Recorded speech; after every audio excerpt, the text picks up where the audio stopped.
تمہاری سوچ تمہارا مقدر ہے، تم جیسا سوچو گے اللہ کو بالکل ویسا ہی پاؤ گے۔ جیسے درد آنکھ میں ہوتا ہے، منظر میں نہیں، بالکل ویسے ہی جس سکون کو تم دوسروں میں تلاش کرتے ہو وہ صرف تم میں ہے۔ پھر اللہ اپنے ایسے بندوں کو کیسے خالی ہاتھ اور تڑپتا ہوا چھوڑ سکتا ہے؟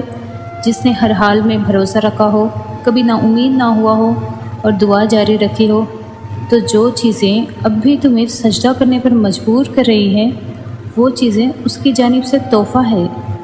وہ خواہشیں جن کے لیے تم اب بھی دعا کی غرض سے ہاتھ بلند کرتے ہو، وہ اس کی جانب سے اشارہ ہے کہ تم یقین کا سلسلہ جاری رکھو اور وہ معجزہ کا سلسلہ جاری رکھے گا۔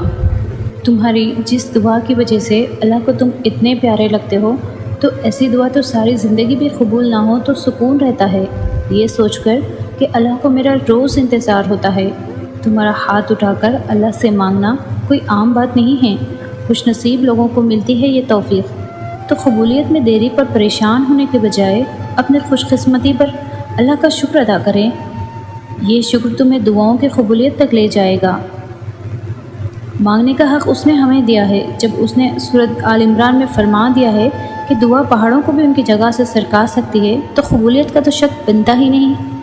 اللہ نے مقدر لکھنے کا اختیار تمہیں دیا ہے کہ چاہو تو دعا کا تسلسل بڑھا لو اور چاہو تو مایوس بیٹھ جاؤ، چاہو تو سجدوں کو طویل کر لو اور چاہو تو تھک ہار کر رک جاؤ۔ مت بھولو کہ تمہارا کام صرف التجا کرنا ہے، تدبیریں تو وہ خود نکالتا ہے۔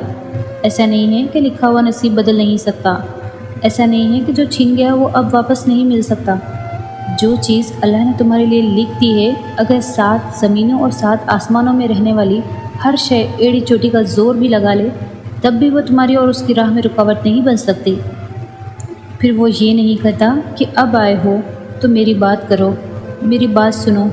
وہ تو کہتا ہے اپنے فرض کی بات کرو، میری چھوڑو، اپنی محبت کی داستان سناؤ۔ میں کب کب پکارتا رہا، وہ چھوڑو، تم یہ بتاؤ کہ کب کب میں نے تمہاری پکار کا جواب نہیں دیا۔